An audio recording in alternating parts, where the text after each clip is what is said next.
Hi guys, my name is Kirsty and welcome back to Upside Down Books. Today we're going to be doing my July book haul and I'm so excited. So I was actually really good in July for once, and about time, let's be real, and I didn't go too crazy on how many books I got. And that's definitely a relief because I've just been collecting and collecting and collecting books, and finally I've shown a little bit of self-restraint and I'm like getting so close to having 300 books on my TBR, and I really don't want to go over that because that just seems intimidating. So it's been like my main motivation yeah, for trying to like catch up. And I'm also like aware that Christmas is coming. Like, okay, we're only just in August, but I usually get so many books in Christmas and I'm not even close to getting through those despite my best efforts. So I'm just sort of putting the brakes on buying.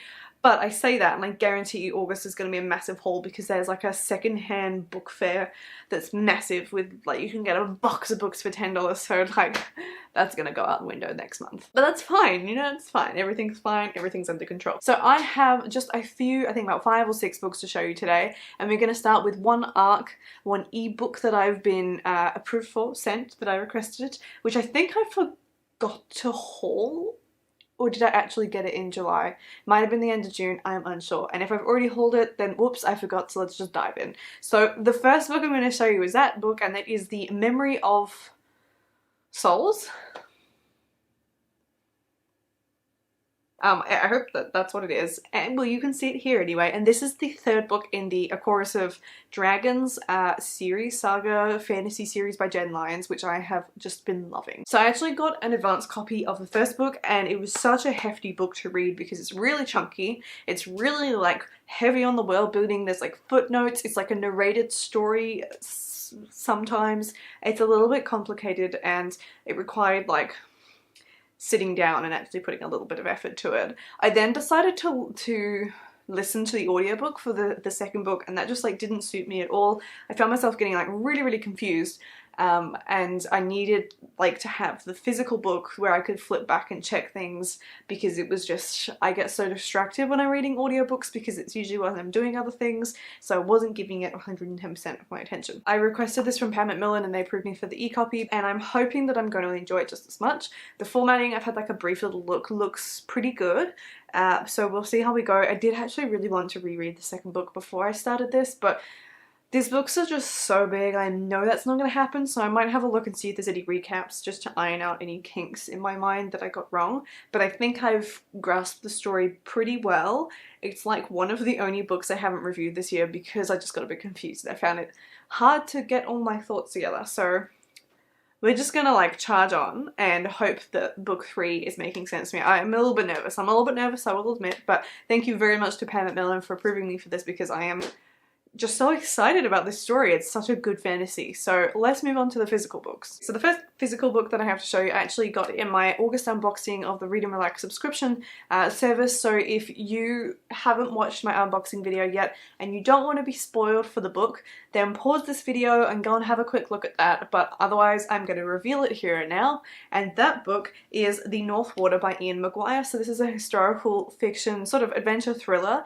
There's a lot going on here. We've got like a whaling pirate crew, are they pirates? I don't know. And there's like all of this like cruelty and violence on board the ship, as well as like the adventure of hunting down the whale. So I don't know if this is based on Moby Dick. I haven't personally read Moby Dick and I don't really know what it's about, and this hasn't been slated as a retelling, but it certainly to me seems like it might be a little bit of a similar story. But I'm really excited to get into this.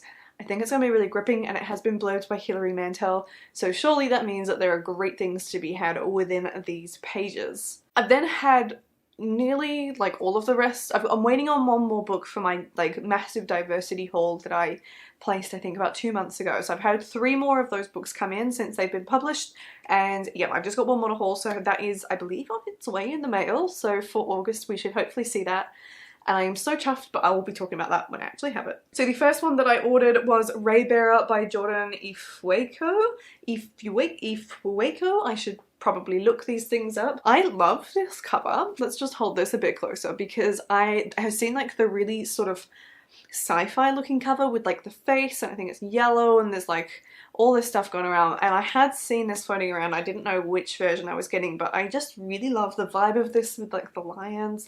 It's really, really interesting. So Jordan Ifueko is a Nigerian American author, so I'm just loving, I'm really, really enjoying all of these diverse reads that just seem to be popping up everywhere now. Like, I usually do books to buy this month post over on my blog. If you follow that, that is just ozbooksnow.com. And this month, writing mine for August, I was actually so impressed by the like increased level of diversity that was on like the Goodreads list that comes up when you're going through new releases. I was really impressed to see that there was a lot more diversity going on there, so I'm loving that that impact has sort of happened and people are reading a little bit more from different people's life experiences, which is such a wonderful thing to see. Now, I did think that this was sci-fi, but honestly it just sounds like fantasy. We've got a girl who's been raised in isolation by her mother, who's only been known as the Lady. It sounds a bit Rapunzel-y to me. And when she comes of age, the Lady sends her to the capital of the global empire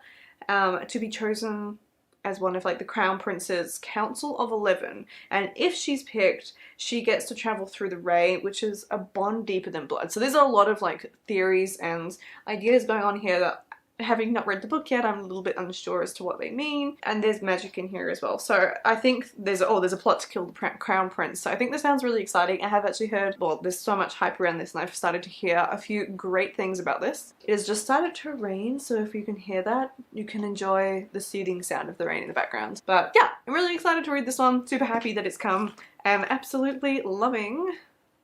Ooh, is this like a new thing? Is everybody printing interesting? I'm seeing this more and more lately. I love that. Anyway, next book. I have like treated myself and bought a couple of hardbacks, so I'm very excited about this. The next one I have to show you is one that came like just the other day, and that is Forest of Souls by Laurie M. Lee. Now that everyone is like getting this and talking about this at the moment, so I've got the lovely hardback edition, which is like disappointingly tame. Naked, it's just a black book with like the gold embossing, but that's fine. You win some, you lose some. So this one is about a character who's training to become the Queen's royal spy, and her plans are derailed when the shamans attack and kill her best friend.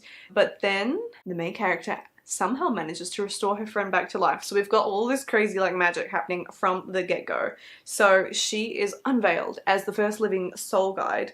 As the first soul guide in living memory. So she's summoned to the domain of the Spider King. Now this king has used his influence over something called the Deadwood, which is an ancient forest which is possessed by souls, which I guess is where the title comes from. And he does this to enforce peace between the kingdoms. But this forest is getting like wild and out of control, and only the soul guide can restrain them. So there's some really interesting ideas going on in this book, and I can't wait to read it. I know that this is going to be like one that I just lap up, and I'm like overly excited to have the hardback because I do not get hardbacks all that often, but I had to read it myself and I am pleased with that. The next book I've particularly been looking forward to, and that is Hunted by the Sky by Tanez Bethena, and I am just I'm in love with this cover. I love it. It's so beautiful. I can't get over it. So this has obviously got some I think Indian inspired storytelling behind it. This book is actually just absolutely stunning. So we have some beautiful pink end pages, and I'm loving that the embossment is also in pink. So there's actually a little like stamp on here, but I don't think you'll be able to see that on camera. So this one, let me give you a small summary. So we've got a girl who's been running her whole life. She's got this star-shaped birthmark on her arm, and all the girls that have this birthmark have been disappearing for years. It's said that her birthmark is what caused her parents' murder at the hands of the king's ruthless soldiers, and that has forced her into hiding, making her be on the run for forever and ever. So there's a group of rebel women called the Sisters of the Golden Lotus, and they come and rescue her. They take her in and they train her in warrior magic. Like, I am sold so hard at this point. And the only thing this character wants is revenge. And then we've got another character called Cavus. So that character is called Gull, and then we have Cavus. So Cavus lives in the tenements. He's just about ready to sign his life over to the king's army, and then his father becomes terminally ill and he's like ready to do anything to save his father.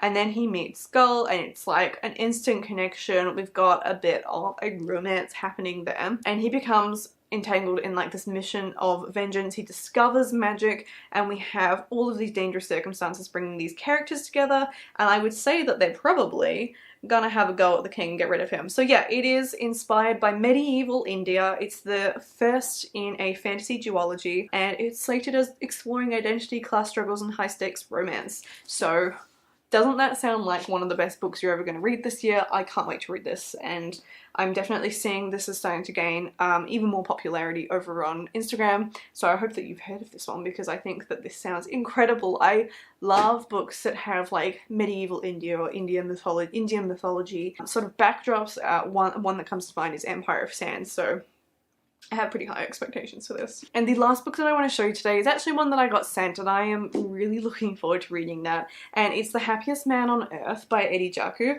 Now this, or Jaku, I'm not quite sure how to pronounce that. So Eddie is a 100-year-old man. He turned 100 in April of 2020 this year. And he's just written his memoirs. He's a Holocaust survivor. Now, I'm really, really chuffed that Pam Macmillan have sent me like this gorgeous hardback copy of this book.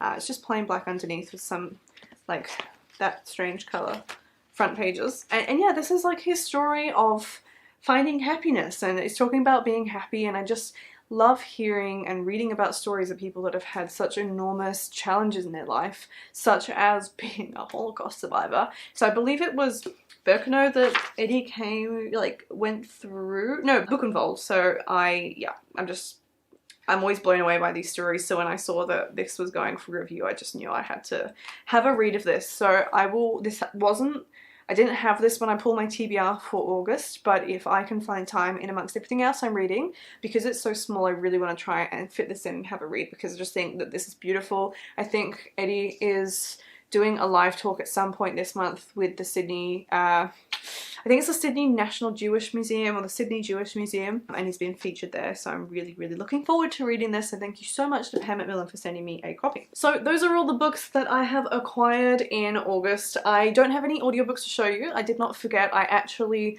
put my Audible subscription on hold because I've had, I don't know, I've just been having like a difficult time getting through audiobooks because of the way, like, I don't know, my routine feels like it's just a little bit out of sync for audiobooks at the moment, and I've got several really large books to get through, such as The Magician, like bind up of the first 2 volumes by Raymond Feist. I'm currently reading The Black Prism, which is a chunky book, and then I've got the 6th Outlander book to get through, which is like 60 hours long.